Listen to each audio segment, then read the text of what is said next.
Labas rytas, mano žiūrovėliai. Šiandien paskutinė diena mums Italijoje ir dar turime daugiau negu 5 valandas. Iš pradžių planavom važiuoti į kitą miestą, Luka miestelį, bet pasižiūrėjom, kad ten labai lietus lyna. O pasirodo, Pizoje dar turime nepamatytų tokių gražių dekoracijų ant sienos. Tai pabandysim jų šiandien paieškoti daugiau. Aivaro prašymu dar atėjom iki traukinio, tiesiog istorijos relikvijos, kaip čia pavadinti. Įlipti negalima, aptverta viskas, bet iš arti gali pažiūrėti. Aivars domis. 1883 metų gamybos. Vaikštomės tokiais vietiniais keleliais. Čia gyvenamieji namai, nežinau. Paieškosim ko nors, gal netyčia ką rasim. Ir galiu parodyti, kad nemeluoju, jog naktį lyta nemažai. Ir šiaip dar praneša, kad ir šiandien dar lietaus gali būti, bet tikėkimės bent jau lietaus išvengsim iki oro uosto, nesinorėtų šlapiems sėsti lėktuvą. Gražus jų tokie praėjimai, senoviniai išsaugoti, niekas nenugriauta. Miesto elementai tarp naujų pastatų, šitos gražios tvirtovės. Žalia labai, iš tikrųjų, šiek tiek palyjo, šiek tiek saulytės ir iš karto gamta atsigavus. Šiaip mes jaučiamės kažkokiam jų vietiniam kvartaliuke, bet toks pavasaris labai gražus, viskas čia žydi, žaliuoja. Žmonių odos spalvos įvairiausios. Dėl to taip kažkaip ir jaučiamės. Pataikė neaišku kur, bet į gražią vietą. Kaip minėjau, čia yra ne viena dekoruota siena, tai dar vieną iš jų atradom. Ir tikrai tai ne paskutinė. Nors šiaip pradėjo lietus lyt, tai nežinau, ar mes čia dar daug spėsim ką apeiti, kur Aivars dingo. Lietus negerai. Nepatink lietus. Lietus lyja, mūsų dekoruotų pastatų paieškos trumpam sustabdytos. Einam Arno upės pakrantę. Nors lietaus naktį buvo žiauriai daug, kad net į mūsų hosteliuko kalidorių prilyja belenkiek, bet į kambarį nekliuvom. Bet Arno upė atsilaikė, maišai ne veltui, potvinio nėra. Žodžiu, liko dar vienas desertas Pizoje neparagautas ir picerija, kur buvo uždaryta. Tai mes patikrinsim dabar, ar atsidarė. Kuo toliau, tuo daugiau lietaus. Kaip matot, ir dienos metu žmonių nėra. Jeigu lietus lyja, tai žinokit, savo pliusų yra. Galit visur vaikščioti ir mėgautis be turisto. Va, viens turistas. Patkelė. Atėjom čia į tokią kavinukę, svarbu po stogu, kavos arbatos atsigerti ir atsinešėm savo spurgyčių legendinių. Žinokit, kokį dylą padariau. Tai kai atėjau, sakau, žinokit, aš jums į TikTok, Instagramą įkėliau video su tom spurgytėm parodyti savo žiūrovam. Ir sudylinau, pirkom 2 ir 3 gavom nemokamai. Nesisuksi, negyvensi, bet Brigitėlis tai nesikuklinava. Bombolo. Nuolaidos kodo negavai. Nuolaidos kodo gaila čia negavau, bet žinokit, privalot ateit paragauti, nes jos yra stebuklingos skonio. Man čia arbatos visada noris gerti, nes kažkaip tos kapučino visos tie pienai plakti man jau nebepatinka apskritai, aš ir Lietuvoje beveik jų nebegeriu. Bet arbatą visada mėgstu labai silpną, tik karštą vandenį praktiškai. Spurgytės atstos cukraus kiekį, jau be cukriuko žinoma. Visai mes čia neblogai leidžiam laiką, aš sakyčiau, net ir lietui. Lietuje. Aš pirmą kartą šokant pamačiau. Ir aš savo spurgos paprašiau, kad man nebedėtų į ekstra cukrų, kad nebevaliotų cukruje, parodyk Aivarai, kaip jos yra cukrų išvaliotos. O maniškė be. Va.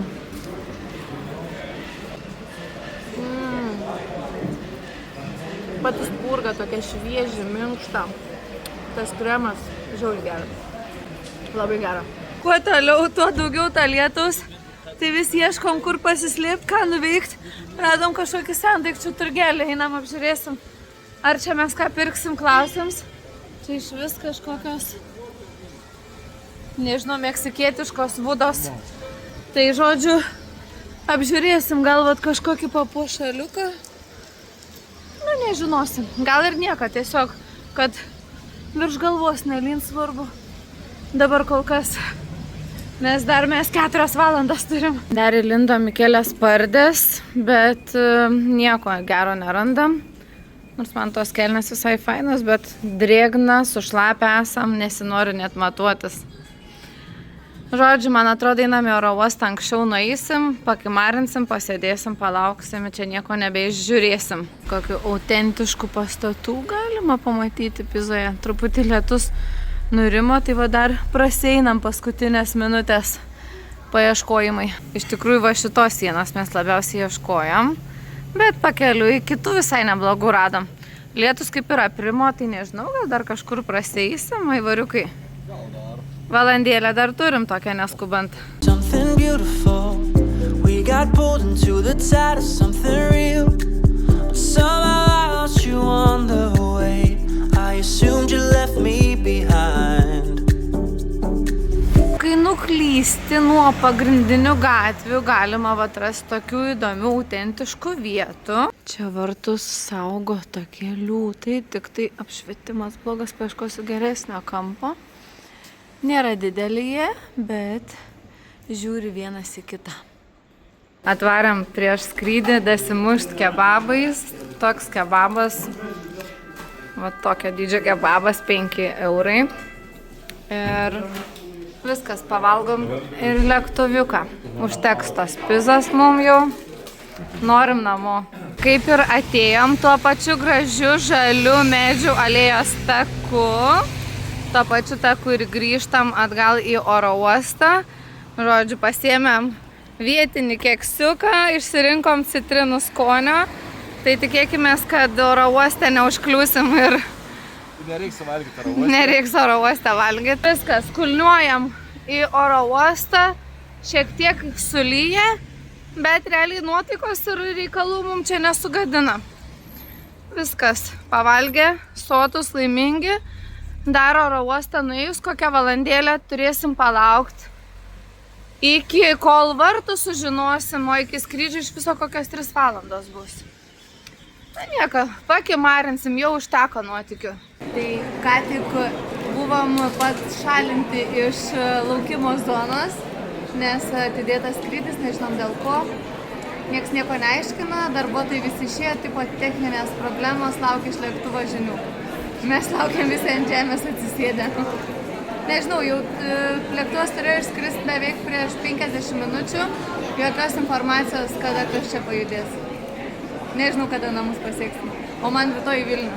Kadangi lėktuvas vėluoja daugiau negu 2 valandas ir aš jau nebe pirmą kartą žinau, kad reikia nepamiršti pasimti čekį, galim pasimti valgyti.